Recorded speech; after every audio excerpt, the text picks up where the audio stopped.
NDA 2014 के first paper में 2 question आए हैं एलिप्स के ऊपर। क्वेश्चन क्या है, कंसीडर एन एलिप्स। एलिप्स क्या है, x square upon a square plus y square upon b square equals to 1। ये वाला एलिप्स आपको पता है कि कहाँ सिमेट्रिक होता है, एक्स एक्सेस पर, क्योंकि एक्स स्क्वायर के जो डिनोमीटर में है वो ए स्क्वायर है, एक्स स्क्वायर का हर जो है वो ए स्क्वायर है।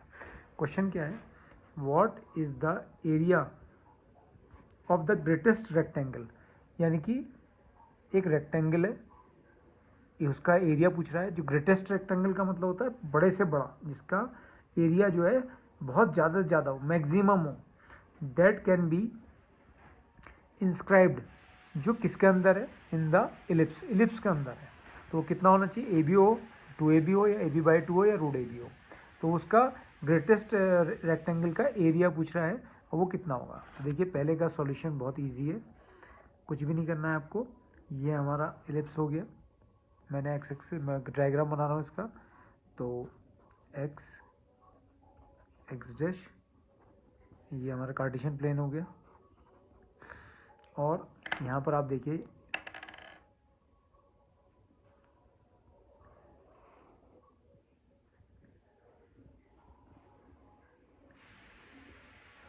ठीक है। अब इस एलिप्स में ये आप देखिए, ये इसकी मेजर एक्सिस होगी ए डैश, और ये इसकी होगी माइनर एक्सिस बी और बी डैश, और यहाँ पर 2 फोकी होती हैं, एस और एस डैश। इसके अंदर कह रहा है जो ग्रेटेस्ट रेक्टेंगल होगा, सबसे बड़े से बड़ा रेक्टेंगल, तो उस रेक्टेंगल का हमें एरिया फाइंड आउट करना है। ठीक है, तो यानी कि ये जो है ए बी सी और डी, तो इस रेक्टेंगल का मुझे एरिया फाइंड आउट करना है। तो बच्चों ये जो रेक्टेंगल है इसका एरिया होता है 2ab, area of greatest rectangle inscribed in the ellipse is equals to 2ab। ठीक है, इसके अंदर एरिया होता है उसका कितना होता है 2ab। तो जो इसकी बच्चों लेंथ होती है वो √2a होती है, और जो ब्रेथ होती है वो √2b होती है। ठीक है, तो लेंथ इसकी √2a होती है और ब्रेथ √2b होती है। और जब आपको √2a से √2b को मल्टीप्लाई करोगे तो कितना आएगा 2ab। ये फर्स्ट इसका, तो इसमें ऑप्शन दिए थे ab 2ab, तो कौन सा ऑप्शन सही है 2ab। इसका इसमें दूसरा क्वेश्चन है, ध्यान से पढ़िएगा। एक दूसरा क्वेश्चन और दिया है, 2 क्वेश्चन आए थे इसके।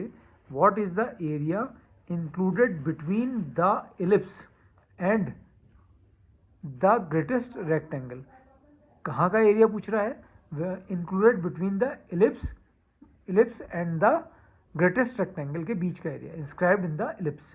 तो कौन सा एरिया पूछ रहा है, देखिए वो हमसे पूछ रहा है इलिप्स और रेक्टेंगल के बीच का एरिया। तो इलिप्स और रेक्टेंगल के बीच का एरिया, ये वाला एरिया पूछ रहा है, ये। ठीक है, तो अगला क्वेश्चन है वो क्या है, area between the ellipse and the greatest rectangle, the greatest rectangle inscribed in the ellipse। तो वो मैंने आपको दिखा दिया है कि वो कौन सा एरिया पूछ रहा है, ये वाला एरिया जो किसके बीच में है, जो किसके बीच का है, इलिप्स का और रेक्टेंगल के बीच वाला एरिया, ये वाला एरिया। ठीक है, तो इस एरिया को वो हमसे पूछ रहा है। ठीक है, तो दोनों के बीच का एरिया है। तो आपको पता है कि जो एरिया ऑफ इलिप्स जो है में से माइनस कर देंगे आप एरिया ऑफ रेक्टेंगल। तो inscribed in the ellipse, area of ellipse कितना होता है pi ab, area of ellipse होता है pi A B minus area of rectangle inscribed in the ellipse 2ab। तो यहाँ पर आपने ए बी कॉमन ले लिया तो ये आ गया पाई माइनस 2। ठीक है, तो ये इसका आंसर हो गया a b into pi minus 2। तो यहाँ पर आप देखेंगे question a b into pi minus 1, 2ab into pi minus 1 और सी ऑप्शन देखिए a b into pi minus 2, none of this. तो कौन सा ऑप्शन सही है? A b into pi minus 2। तो बताना चाहता हूँ कि जो एरिया ऑफ द एलिप्स होता है वो कितना होता है? Pi A B. और जो रेक्टेंगल का एरिया है, जो मैक्सिमम रेक्टेंगल है, इसका एरिया इसके अंदर होता है 2ab। तो पाई ए बी में से आपने 2ab माइनस कर दिया और ये इसका आंसर हो गया। बहुत इजी क्वेश्चन है।